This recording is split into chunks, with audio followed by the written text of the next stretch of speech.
zone, on the road to the Super Bowl. Every game on the schedule crucial, it take a toll.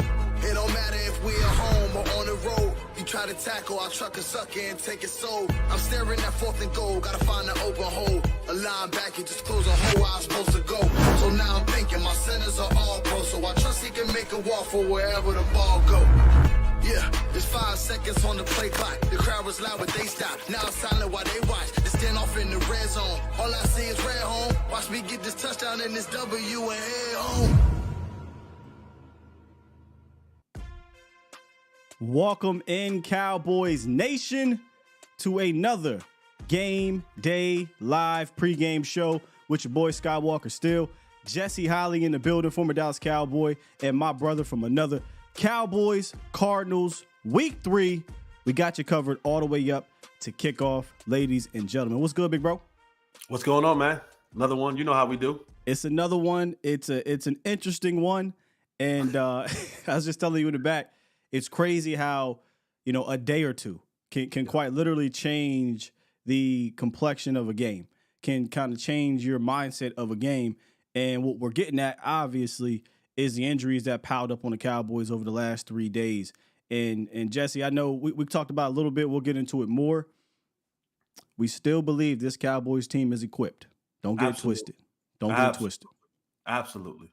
Let's go ahead and jump into the, I believe it's the inactives. So we got the inactives, and that's not what we're looking at here. We're looking for the inactives. I got Jesse up on the screen, and boom, there we go. Cowboys inactives against the Arizona Cardinals. Israel Mukuamu. I thought that was interesting, Jesse. Having him out, given the whole situation at cornerback. He's out. Eric Scott's out. Jalen Brooks, Viliami Fehoko, Trey Lance, and then the big ones, Tyler Biadasz, Zach Martin. Prior to getting into the big injury, real quick, just kind of your thoughts on Tyler Biadasz and Zach Martin being out of this game. Yeah, that's pretty big. We've been talking about this since training camp. Trying to cover all of our bases and everything that we do. Huge amount of depth defensively, but that offensive line was the one area that was a worry of mine. And when you look at it now, Zach Martin not being there, Tyler Biadasz not being there. The best thing about this is there isn't anyone, and we'll get more into that, on the Cardinals that can threaten us in the middle. But going forward, you want to have that. You want to have that middle secured.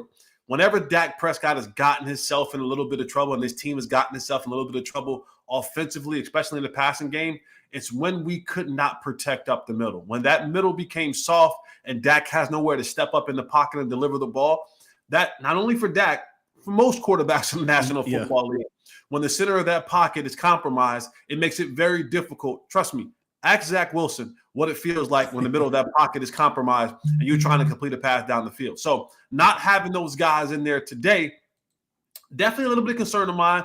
But like I said, weeks before, this new offense, this Texas Coast offense under Mike McCarthy, they have a built-in system where the ball is not in the hands of Dak Prescott for a very long time. They have answers, they have outlets, they have profitable routes, and players to get the ball to right away before that pressure gets to Dak Prescott. Excellently pointed out there with the offensive scheme, getting the ball out. Dak in the first week was getting out in 2.1 seconds or something crazy. I mean, the fastest he ever has done in his career. And also running the ball whatnot. We'll get to that side of the matchup. However, the big injury that came out for the Cowboys this week that pretty much hit everybody in the gut, right, was Trayvon Diggs tearing his ACL at practice. There's a whole lot to get into with that alone. But let me just kind of give my take on this real quick. I will not be super long with this because we still have a show to go with. Did that sting? Yes. Was it a gut punch? Absolutely. I felt horrible for him. I felt horrible for the kind of side goal that was out there for the Cowboys. Micah talked about it a lot. I want to be the Baltimore Ravens, right? I want to be the 84 Bears. I feel like they were trying to obtain being one of the greatest defenses of all time. That may not be attainable anymore. However, Cowboys Nation, do not get it twisted. This team, while I took a gut punch, they are equipped to go back to the corner. They have the trainer to come back out and counter better than any year that the Cowboys have ever had defensively, when you had confidence with them in what, 10 seasons or so? Maybe even beyond that, maybe in the 90s. The Cowboys are more equipped now to deal with an injury like Trayvon Diggs. Now, this is not diminishing Trayvon Diggs. You're not going to replace him. He is one of, if not the best cornerback in the league, and was playing like it over the first 2 weeks. He was a part of 3 turnovers, right? Forced fumble, a big hit for a pick, and his own interception. However, this defense has dogs across the yard from the front to the back, and a lion. You know that meme? Hey, who would you want to wrestle? A bear, a lion, an alligator, a tiger? All of that is on this defense. All of that. All of it is on his defense, and the guy controlling that trigger is Dan Quinn, a guy who's been proven to be able to do this, right? On 2 different teams, in my opinion. So it sucks. It absolutely sucks. But I'm not shaking. I'm not shaking from what the ultimate goal is. And I've seen on Twitter, you've seen it, Jesse, you were kind of fighting the fight on Twitter where fans were like, season's over. And I'm just like, wait a minute. And you said this so perfectly. Y'all ready? This is a quiz for y'all. Name me the starting cornerbacks in the Super Bowl for the last, you said last year, the last 5. I'll go 5 of them. Don't worry, I'll wait. We don't have that much time to wait. We don't have that much time. Okay. Just saying. You know, they can't, trust me. The point being is you're going to be fine. I think when you go look at the cornerback room, Cowboys Nation, you have some dogs back there. Gilmore, Bland, and Lewis, that is nothing to sneeze at. Across the league, there are many teams that would love to have a former Defensive Player of the Year, Stephon Gilmore, out there as their cornerback 1. Deron Bland, who was tied for the league in interceptions since he's come into the league. And Jordan Lewis, who, by the way, had a really good showing in his first game back as a Dallas Cowboy cornerback in the slot. He's got over 2,000 snaps in the slot, and they're quality snaps in the slot. So I'm okay with this. I hate that it got injured, but I'm okay with Gilmore, Deron Bland, and Jay Lou. You start getting more injuries, it's a different conversation. Yep. And I've buried the lead. Yes, I love this defensive backfield. Yes, I love these safeties, but it all starts up front. No, you said it perfectly. It starts up front, and right now you have arguably, if not the best player in the entire National Football League, in Micah Parsons, who is hungry. This kid, you know, he's been a monster for the prior 2 seasons. Coming into his 3rd year, he seems more hungrier than ever. Great offseason that he's put in the work, and you're starting to see it happen. One of the things that you're starting to see now with Micah Parsons is, and this is the interesting thing you have to watch, when they line up Micah Parsons in that A gap, what is happening now is, while it becomes really, really, really tough to guard, is when offensive lines slide protection, it usually starts with the center. They slide right, they slide left. And the center is usually the one that is giving the help to said side that they slide to. When you line Micah Parsons up over the center, when you mug him up in there, what now happens is you can't slide protection to that. If you now constrict and have the guards helping out on the centers, what you now done is you've made the tackles have to play one-on-one football. Those ends get a little bit shorter. And if you have comparable players on the outside, like the Cowboys do, and you're seeing that those guys win, guys like Osa, guys like Tank, guys like that, Dante Fowler. So Dan Quinn has found a remedy and a method of, I'm going to start lining Micah Parsons up more in the A gap, where now that center can't slide either way for help like they could do if he was on the outside. And now the guards are either going to have to let that center guard him one-on-one, or they're going to have to come down and help, which now shortens the edge for our guys to get around the corner, and it closes up those running lanes for the running back. So Dan Quinn, who I trust, Dan Marquez Quinn, yes, his middle name is Marquez because brother got some soul in him. I am fully in support, and I'm fully behind what Dan Quinn is able to do in a scheme-wise. And what a lot of people want to say, well, how do you replace Trayvon Diggs? I'm here to tell you, ladies and gentlemen, you do not replace a player like Trayvon Diggs. What you do is you adjust to a player like Trayvon Diggs. And I think the adjustment of what they can do with Deron Bland, who is just as ball hawkish as Trayvon Diggs when it comes to the ball being in the air, who is just as big, 6 foot, 197 pounds, 200 pounds as Trayvon Diggs. And oh, by the way, I think a lot of people forget that Trayvon Diggs has only been playing this position for 5 years. A guy like Deron Bland has been playing this position, the cornerback position, his entire career. So when you talk about the skills, the instincts of the cornerback position, Deron Bland actually has more. He has more of his 10,000 hours put in at this position than Trayvon Diggs. So I'm pretty confident that he knows what to do. He knows how to read these things. And oh, by the way, having a vet like Stephon Gilmore in the locker room, you see it a lot. You see it a lot in the NBA. He goes, man, why is Udonis Haslem still playing? Why is a guy like Andre Iguodala still playing? Why is a guy like Juwan Howard, who was in the league? Because it's those guys in the locker room that are able to give you, to use a quote from Jay-Z. Jay-Z said, it took me 26 years to have this success. My job now is to cut your time in half. What Stephon Gilmore has done in his 12-year career, Defensive Player of the Year, All Pros, he now has that knowledge and information to give it to a guy like Deron Bland, and he's already has, and Deron Bland's come out and said, what has Stephon Gilmore done for me? He just told me, hey, keep everything in front of you, keep your head. You don't have to do anything that you're not normally doing. Don't think now you got to step out of yourself to play this position. So having a vet, having an OG like Stephon Gilmore in the locker room with you, on the field with you, who when you watch Sounds of the Sideline or clips, Stephon Gilmore is the coolest, laid back, most even keeled dude out there. And I think when you have that type of calm energy coming from your OG, it gives you a calm energy to play with. So I am more than comfortable. I'm like you, gut punch, extremely sad for Trayvon Diggs, for his family, for what he means to this team and all that kind of stuff. But I've lived through, covered, played through what it was when the Cowboys lost a guy like Sean Lee. The season was over. It was done, right? They're not that now. They're not constructed that way. They're not built that way. They have much better players around their superstars. They have a much better coach in Dan Quinn. This team, if any side of the ball was equipped to lose a star-type player, it's this defense. It's under Dan Quinn. I think they're going to be just fine with Deron Bland playing at that cornerback position. Carpe, is it Carpe Omnia? Carpe Omnia sees everything, baby. So that's their saying. My saying is different. It's this ain't that.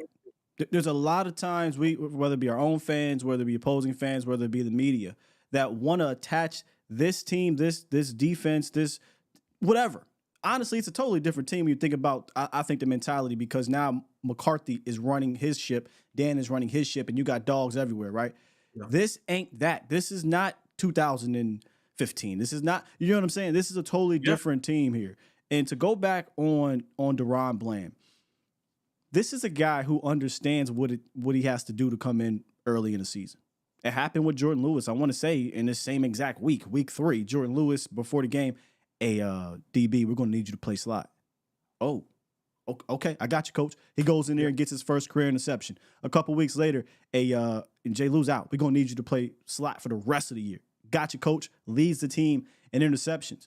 And here's the thing. A lot of people are worried about DB playing outside. I get it. I think he can do it. I've seen him have immense success in both the slot and outside. I understand most of his production is inside. However, him playing outside now, I say give it 2 games, and you will see Deron Bland turn all the way up. If not this week, because I think this quarterback is going to give you some chances here. But give it 2 games for him to kind of get acclimated out there.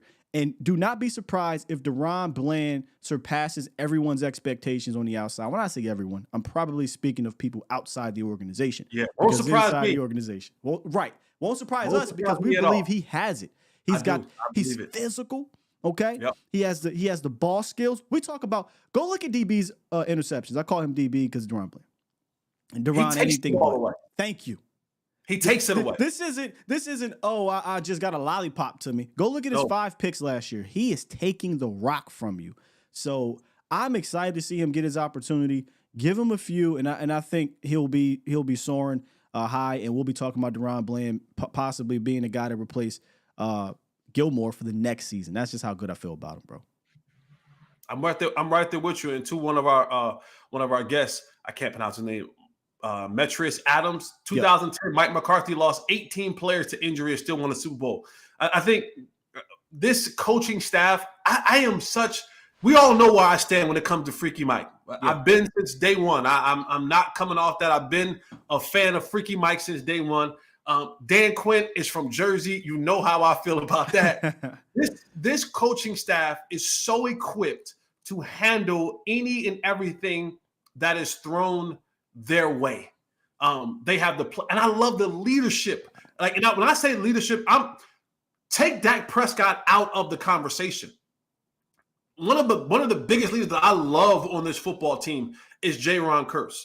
I like, this is one of those teams when you talk about the Baltimore Ravens, and please do not misconstrue this. I'm not calling Jaron Kearse Ed Reed. I'm not calling Micah Parsons Ray Lewis. But what I'm saying is this is the type of leadership that is self-driven. These guys Jaron Kearse, Micah Parsons, Stephon Gilmore. Hey, guys, let's watch a little bit more film. Hey, guys, let's go in here and prepare a little bit more. Let's put the work in. And you have a bunch of leaders on this football team that are willing to put the work in. You have a great mixture of veterans and a great mixture of younger guys that are coming into form. That's the part that I'm most excited about, is that this is a self-driven team. This isn't a team that you're going to say, oh, the coaches have to be on top of guys. That's why I'm saying trap game. This is not a trap game. You have trap games where teams don't have good leadership. This is a game. This is a team that is filled with guys. Carpe omnia, sees everything. This is a team with guys who are always on top of the little things, dotting the I's, crossing the T's. Jaron Kearse, Malik Hooker, Donovan Wilson, Tank Lawrence, Micah Parsons. These guys want to be great individually. And so they pull each other together and say, how can we be great collectively? When you have that type of energy and you have that type of leadership on a football team, you can band together and overcome a loss as big as Trayvon Diggs and keep the train moving forward because you just have the right people in those situations. Adversity brings the best out of people and good leaders. And I think this is what you're going to see going forward with the leadership on this football team. If this was a trap game to anybody at the start to start the week, it did not end that way for a multitude of reasons. Number one, you lost to Trayvon Diggs, and you saw how it pulled these guys together. These guys are sick. They're frustrated. They're upset. They're pissed off. On top of a certain somebody on a certain network coming out and making light of the situation, which only further pissed them off more. And not just like the random Joe Schmo. No offense to those guys, but the Micah Parsons, the Jaron Kearses, the D Laws, the Malik Hookers. You done pissed them off. So the Cardinals offense, we can break it down. Look, they got some nice players there. They got some nice players. James Conner, Zach Ertz, Hollywood Brown, Rondale Moore. They most NFL teams have that. But the Cardinals offense are still up against this defense who is hungry and who are pissed. But let's talk a little bit about what you saw on film and studying these guys offensively, Jesse. Yeah, offensively, I think that this team is kind of maybe the front office, I should say. I shouldn't say the players because I don't believe players ever tank. But the front office has kind of set this thing up where they can kind of get themselves in position to organically tank for the likes of Caleb Williams in the future. And so, but you have guys like James Conner, who is a journeyman in the National Football League, and he's kind of saying like, "Hey, I'm always trying to keep a job, so I'm going to play hard." Josh Dobbs, who is a smart, intelligent quarterback, but let's be honest. I mean, he's had 5 or 6 starts in his entire career. He's a guy who make great money being a backup quarterback in this league, but he's not a starting caliber quarterback in here. So you have guys who are trying really hard, and if there's a theme for this Cardinals team, it's a bunch of guys who are trying really hard who just don't have the superior skills to threaten you or to strike fear in your heart on a consistent basis. Offensively, they want to try to push the ball down the field a little bit. Josh Dobbs is one of those quarterbacks where it's tough to get a read on him because there isn't a history of what he can actually do. Right, there isn't tendencies that you can actually pick up on. Yeah. It's almost he'll throw the ball up, he'll run the ball when available. They want to hand the ball to James Conner and company and try to establish some of the run game. But this is a football team who right now are in this influx of we don't we want to play hard. We don't have the facilities and players to kind of go out there and seriously compete against the good teams. And we're fighting against a front office who kind of want to just to stay competitive, but also give it up at the end so their chances to go and keep that high draft pick at the end of the year continues to be at the forefront. That's what I kind of see with these guys offensively. Yeah, I like some of their concepts. They run some cool things or what have you. They do a lot of eye candy stuff, pre-snap motion, and they've got some explosives. That's what I call some of these kind of fast guys in Rondale Moore and Hollywood Brown. But the problem is you got to get them the ball now because I don't think they're going to have enough time up front. I'm not confident in their tackles. I know they're the best players on their line, but if they're the best players, imagine what the middle that offensive line looks like, and it's not good.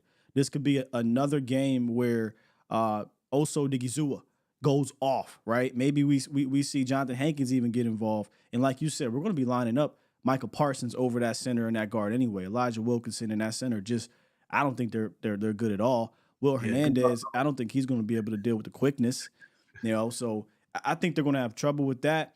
And when you talk about Joshua Dobbs, look, just go watch the first game and the second game. The first game, he was pressured a ton, a lot. And he fumbled the ball 3 times and lost 2 of them, right? And he had a couple turnover-worthy plays as well. He just wasn't that good. Then you get to the Giants game. The Giants have not been pressuring opponents that well this year. They've only pressured, I think, at like the 18th most in pressure percentage. And Joshua Dobbs was able to sit back there. You saw times where he was just like, la-di-da-di-da, okay, I'll run. Because it just no pressure was there. I will say this, to be fair, and I understand in week 1 you saw Daniel Jones scrambling. In week 2 you saw Zach Wilson scrambling. I am okay giving up scramble type of situations if it's because pressure is getting to the quarterback. It's the design things. If you're giving up design runs to quarterbacks, that's where my issue is. I wanted to say this publicly, Jesse, because I've seen your colleague hammer this home. They always mistaking you for Isaiah Stanback, but I've seen him talk about this. And I just like, why are we acting like if the one thing you're worried about going into these games is, man, the quarterback might scramble for a first down or 2. As the biggest worry, it's some big deal, number 1. Number 2, in 2023, I'm going to say probably roughly 85% of your schedule, you'll be dealing with the quarterback that moves around. And I'll also say you're probably only going to see one that really can get busy like a Michael Vick. So right. I don't get the whole hoopla of, oh, my God, this quarterback can scramble out the pocket. Teams are literally trying to grab guys that can move around out of the pocket now in this day and age. So you should understand that going into each game. However, Jesse, I understand that's one of the things that this Cowboys defense has to look out for is Joshua Dobbs on the move. Yeah, listen. Good luck, Joshua Dobbs. I mean, God bless you. If that's to your point, if that's what we give up, Joshua Dobbs scrambling for a first down here and there, that's the price of doing business. And if he's doing that, that means coverage is great. That means pressures is on him. And I like my chances with Josh Dobbs scrambling. Again, he's no Michael Vick. He's not gonna scramble and rush for 250 yards. Yeah. If he gets away every now and again, cool, fine. I think what Joshua Dobbs is getting ready to see is, and we've seen it time and time again, when you think you can get away, and then the lion comes after you. Exactly. It's a different speed. You just don't see that kind of speed coming from guys like that. He runs down the fastest of guys. So quarterbacks who are mobile, just when you think you've gotten away, here comes the lion and the pride. And one too many times, like you saw in week 1, Mike is coming with bad intentions. Mike is coming with the force to strip, sack, fumble, to run you down from the backside, to shake that ball loose. And now when you talk about getting a guy like Donald Wilson in there, J-Ron Kurtz running around there, we have a bunch of guys who, when they get to you with bad intentions. Mm-hmm. So Josh Dobbs, he's not going to want to scramble that much because getting to the second level means I may be getting chased by number 11. I may be getting hit by number 1 or number 6. And that takes his toll on the quarterback throughout the course of the game. And while we may give up a third down run here and there, cool. One of these times we're going to get to him, create a turnover, and that'll make up for the other time that he got loose. But again, if he's doing that, I'm perfectly fine with that. I agree with you, man. On the flip side, as we're ramping up here, Game Day Live, Cowboy Game Day Live pregame show, Jesse, Holley, Skywalker still. On the flip side, the Cowboys offense were coming into this game what we thought was going to be whole, right? Brandon Cooks has returned, which we about to get into that secondary in a second. But Brandon Cooks has returned. Michael Gallup, Jalen Tolbert, and CeeDee Lamb all going to play for just the second week and really the first time where it's not a torrential downpour. Indoors, by the way, so that'll be fun. However, offensive line things started to pop up on Thursday. Yeah. We kind of overlooked it a bit due to the Diggs injury, but a hamstring injury popped up for Tyler Biadasz, and that sat him down. He is going to be out for today. Tyron Smith, he woke up Saturday. I don't know what the hell happened, and he had a knee thing. However, fortunately, he will be playing today. And then obviously Tyler Smith is making his debut. Chuma Edoga injured his elbow last week, and then Zach Martin had his ankle rolled up, didn't practice all week. He will not be available. So the Cowboys' offensive line are dealing with a lot of different injuries. I said this to you in the back, and I'll say it publicly. If there was a week, boy, if there was a week for this to happen, this was the week. Yeah. I'm more annoyed that we're seeing these injuries more than I am nervous that they're going to cost the Cowboys the game. I'm not naive, Jesse. This is the NFL. When you have these amount of injuries, it will level the playing field a little bit, right? Yeah, absolutely. But there is no Dexter Lawrence out there. There is no Quinnen Williams. There's not even an Ojulari or Kayvon Thibodeau, Jermaine Johnson, Carl Lawson, C.J. Mosley, Sauce Gardner, I can go on. There isn't that out there. Just a quick update, breaking news, Tyron Smith. Okay, now he's not playing? Tyron will be out. Okay. Tyron will be so when we go to this here, Tyron Smith will be out. So it looks like it's going to be Chuma Edoga at left tackle, Tyler Smith at left guard, Brock Hoffman at center, TJ Bass at right guard, and Terrence Steele at right tackle. We just can't get any of these dudes in here, can we? Nonetheless, it's the same thing I just said, though. If there was a week for this to happen, it is this week, because that damn offensive or defensive line just isn't good to me. I'm so sorry. I know this is the NFL, man, but they're dealing with injuries themselves, and they do not have a dog up front. I don't give a damn about no Dennis Gardeck. He's a hustle guy. Good for him. Maybe he'll get a hustle sack. But from a beat you one-on-one type, it's not going to happen, man. And Jonathan Gannon is going to have to send the house, and he doesn't do that often. Right. So as much as this sucks, because I'm annoyed for what it could mean for the future, for today, I still feel like the Cowboys offense will be fine. It just maybe won't be what we wanted it to be, say, Wednesday.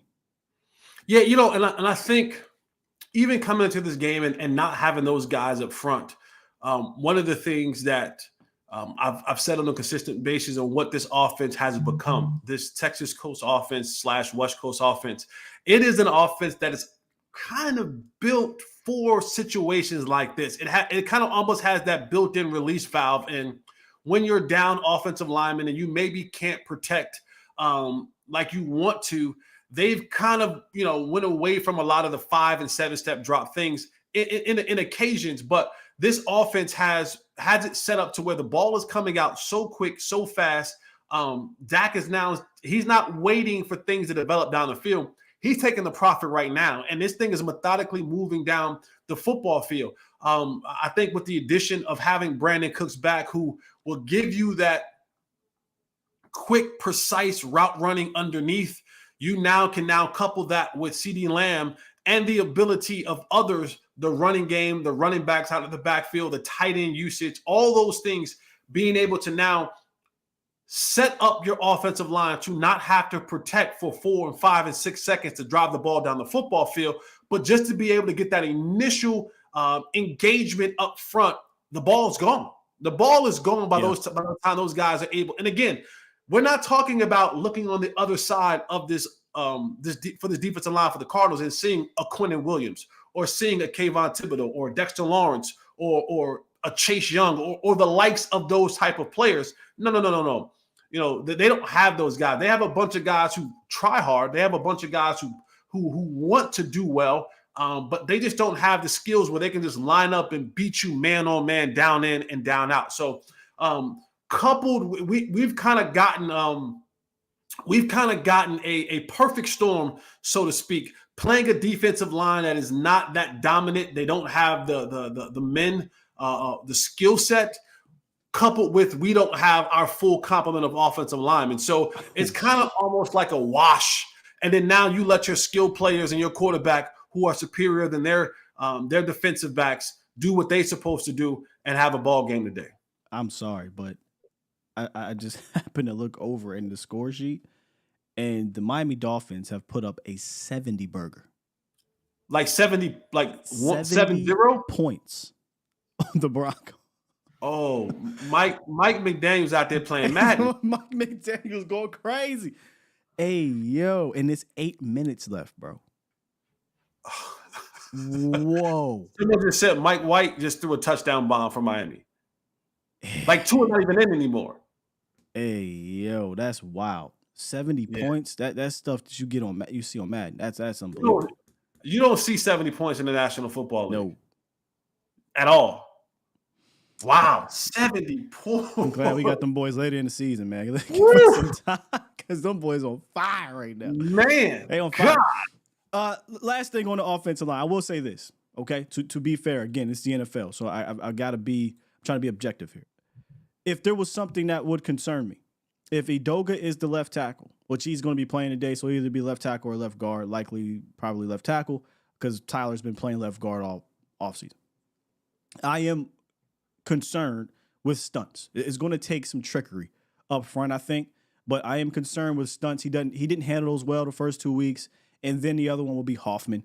I don't know what they're going to do with is it Lecky Fotu? He might be playing, he might not be, but he's their only real kind of big guy. They're a light group, man, that doesn't get any push. They don't play on the other side of the line of scrimmage. They kind of play at or be, when I say beyond, I mean beyond their line of scrimmage. And they just don't get anything in the back. Now, if they decide to attack Edoga and Hoffman, maybe that'll be a way to kind of get some pressure. But I just fully believe in this game plan for Mike McCarthy. And I fully believe in this secondary, or I should say these receivers to get open against this secondary, Jesse, that just isn't. No, I don't even know.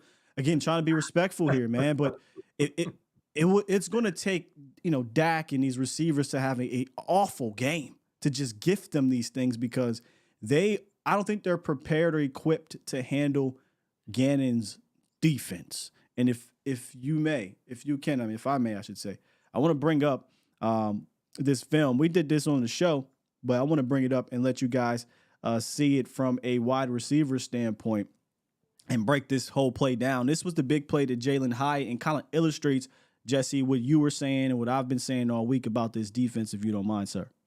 Yeah, when you see here, you see kind of a 3-by-1 type of formation, and what the Cardinals like to do a lot in their defensive schematics is they want to pass routes off. They want to look like they're doing one thing and disguise it, and then late into something else. The biggest part about this is they don't have the guys to truly be able to pull these type of things off. So when you look up right here, 3-by-1 up top, and down bottom is Jalen Hyatt, right? First thing you think about when you look at Jalen Hyatt is what? Speed, right? And so what you're going to see is you're going to see a cover 5 robber. Doesn't look that way right now, but at the snap of the ball, you're going to see the corner at the bottom have a cover 3, kind of his third down the field.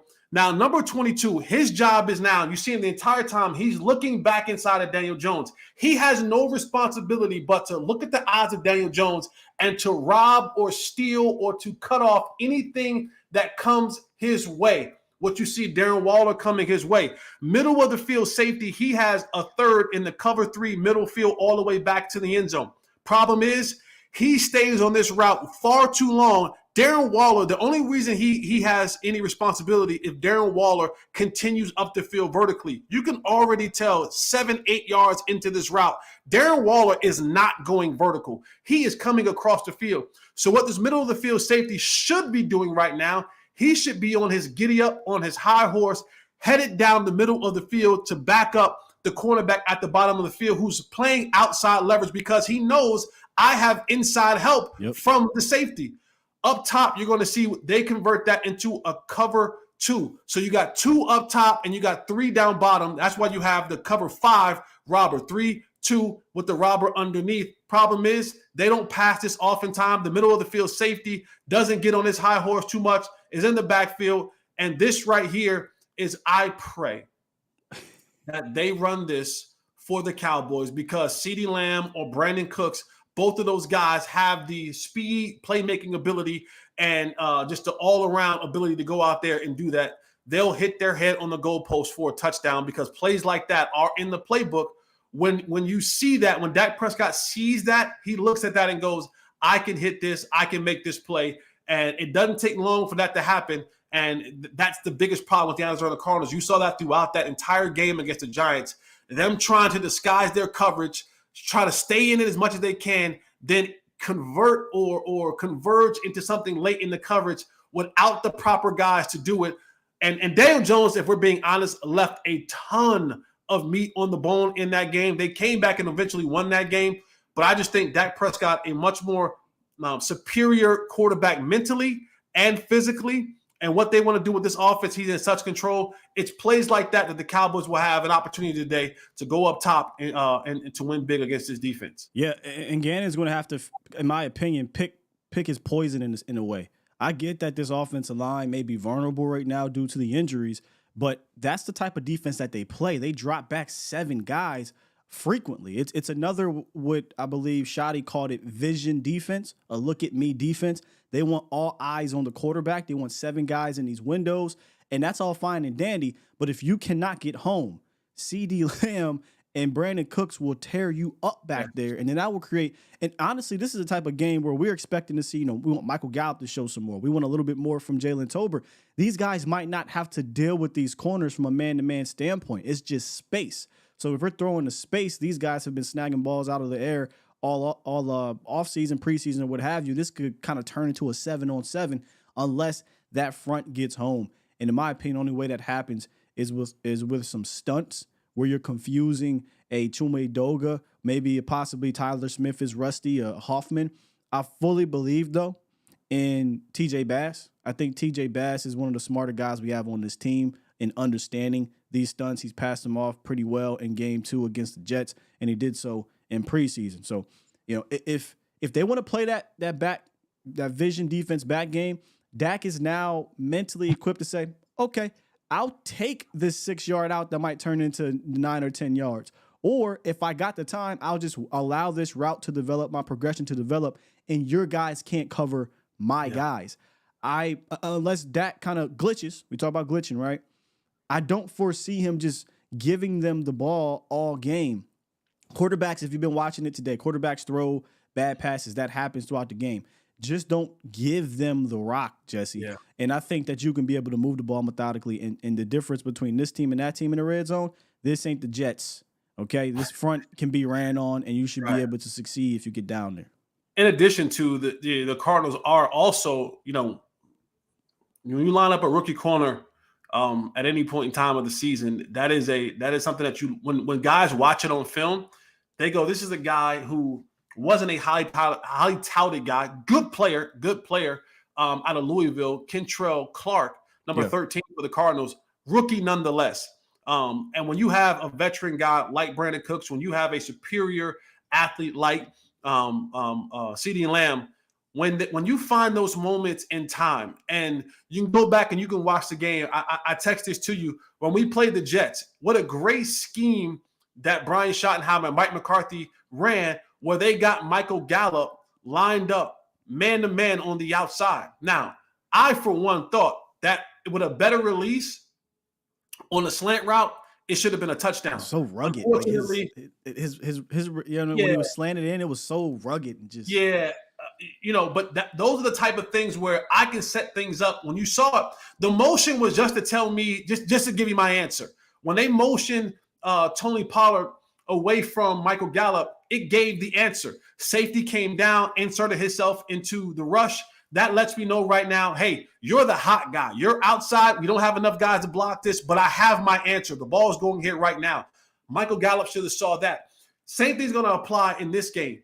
The way that Brian Schottenheimer and the way that Mike McCarthy can scheme things up like this to get one-on-one coverages with CeeDee Lamb and Brandon Cooks on a guy like Kentrell Clark, whether it's fringe red zone, in the open field, whatever, you can capitalize on opportunities like that because guys like rookies don't have that much experience. So I look to see those type of things happen today with Mike McCarthy, with Kellen Moore, not with Kellen Moore, with Mike McCarthy, with Brian Schottenheimer, Dak Prescott, and his receivers, scheming things up where I can get those one-on-one coverages against that rookie and allow my superior guys, my Jimmys and Joes, to just go out there and dominate them. I think that's an excellent point. And when we talk about scheming it up, I mean, it just feels so good to be able to say that now. Yes. Because I don't think that was the case consistently. We've seen it now 2 weeks in a row, Jesse, where it is clear as day we are scheming guys open at a high rate. I mean, CeeDee Lamb's yards per reception in regards to separation is extremely high, and it's because he's able to scheme these guys open. And it's you wouldn't be able to do it if you didn't have guys like Jalen Tolbert doing his job. If you didn't have guys like Ferguson doing their job, these guys are doing their job on the perimeter, and I believe that continues today against at best, suspect secondary. And we haven't talked a lot about the rush game, but I believe, and I know we talk about a lot of pass game, this could be a game, if they wanted to, where we see the run game kind of get on track. Because right now, the run game has kind of just been complimentary. They've done their job. There's 2 rushing touchdowns on the year. Not extremely efficient, but when you're up so big, it's just, hey, run the ball. They know we're going to run the ball. Keep the chains moved. Stay in front of the chains. Yeah, I think in the run game for Mike McCarthy and the way this offense goes, it's built to be complimentary, right? It's built to be complimentary. And then when you get kind of in those December games, you hope that you're able to wear teams down. But what they want to do offensively in the run game is, at the end of the day, did we get 150 yards rushing as a total? Oof, right? Doesn't matter who it comes from. Are we getting 4 and 5 yards a carry in the run game? And you kind of see that where even last week, Tony Pollard, I think he had like 79 and 78 yards rushing. But in the totality of it, they had over 125 yards rushing. That's what they want to do. They want to be able to stay on schedule with the rushing game so that it is still there. It doesn't have to be. Go back and you look at Mike McCarthy in his years in Green Bay. There was rarely a guy who just dominated the running game. It was a plethora of guys who came in and contributed in the running game, and you would have 2 and 3 guys that would have 600-700 yards, 600-700 yards. Aaron Rodgers at the end of the year, you look up 365 yards. In total, they had over 1,700 yards rushing. So it's always about distribution and complementary in the Mike McCarthy offense. He wants to get the ball out to his guys quickly. He wants to have 8-9 guys being able to be viable receivers. And then in the run game, as a whole, we just want to be able to average 4 or 5 yards a carry, have over 150 rushing yards as a group. And that way I know that we're balanced. That's the balanced part of what they want to do. Yeah. It doesn't necessarily have to come from one guy, as long as that group of guys is giving them what they need throughout the duration of the game. Indeed, man. We're about 5 minutes away from kickoff, so we're going to close this pregame show out with our Cowboys win if, the Ops win if, but we're going to call it Cardinals today. I ain't like to use the other word. I was thinking about it. I was like, you know what? Cowboys win if, Cardinals win if. That's how we're going to play it. So let's start backwards here. Look, NFL, there is no gimmies in this league, right? I don't like to ever do that, but I ain't gonna lie to you. This week was one of the very few times I'm studying, and I'm just like, man, it's going to take something crazy, or it's going to take injuries. Well, what happened? Injuries started to pile up. Nonetheless, man, the Cardinals win this game if what happens, Jesse? If the bus didn't make it to the stadium and they kidnapped Dak and Micah at halftime. Yeah, we didn't even bring up that Micah all that much, but hey, yeah, look. I'll try to give you something. It is going to sound very similar to last week. The Cardinals win if if the Cowboys turn the ball over 3 times. That's all I got for you. You know, from player to player, coaches to coaches, this team to me should not be able to hang. I understand that the offensive line situation may have brought this thing down a little bit more, but it's going to take a lot of turnovers, and maybe they score points off it, like a fumble, 6 picks. Like that's it for me. Yeah. You know, so that's how the Cardinals win for me. Cowboys. Yeah. Go ahead. I was going to say, even though people are going to say, well, the Cardinals won 6 of the last 7 games against the Cowboys. This ain't I that. get it. I understand it. Like you said earlier, that ain't this. That ain't. There's no Buda Baker over there. There's no Kyler Murray over there. That ain't this. There ain't no Chandler Jones over there. That ain't this. Simmons, who also made a play that game. This ain't that. So Cowboys win if what happens, Jesse? Cowboys win because they're the superior team. Yeah. Cowboys win because they showed up today and just do what they've been doing. You don't have to, like, the Cowboys formula right now. I know people want more. People are like, oh, we want more. We want 300-yard passing games. Like, the Cowboys have scored 35 points a game. Like, when you average it out, I don't know how much better. I mean, now the Dolphins put up 70, but I mean, they were leading the league in scoring. I don't know what more that you want. I mean, when you win by an average of the way that they win it, they've given up 5 points. They've given up 10 points in 2 games. Listen, show up and do what you've been doing. That will be more than enough in this game. You don't have to get outside yourself against the Cardinals. They don't have the facilities and the players to withstand what you have. Cowboys win because they're going to do what they've been doing all season long. They're going to rush the passer at a high rate. They're going to go out there and be efficient and distribution and profit offensively is going to win this football game. You don't have to go out there and throw the ball 90 times. Mm-mm. No, take the profit, distribute the ball all around the football field, be efficient in doing that. And then what Mike has been doing so well this year, he's playing complementary football. If we have to punt it, fine. I'm okay with that defense going on the football field and doing what they do. I don't have to press the issue. I don't have to force things. Keep doing what y'all been doing, and you'll win this football game. I totally agree. There's no need to go out there and try to say, oh, I just saw the Dolphins score 70. Let me go out here and try to score 70. This is the beautiful thing about this offense to me. These points and this success is coming within the offense. Yes. There's not too many times you have to see Dak have to make some miracle throw or say, what are you doing, CD? Are you crossing face or you're not? It's all coming within the offense. And as long as they stay within themselves, they will, I think, manufacture points, and probably a lot of them today. Yeah. So I'm with you. The Cowboys win if they remain who they are. Continue to get after the quarterback defensively. Keep them behind the sticks. I tell you what, you don't want to keep the Cardinals in 2nd and 3s and 3rd and 1s. You want to keep them at 3rd and medium and long, and I think you'll have success defensively fairly easily.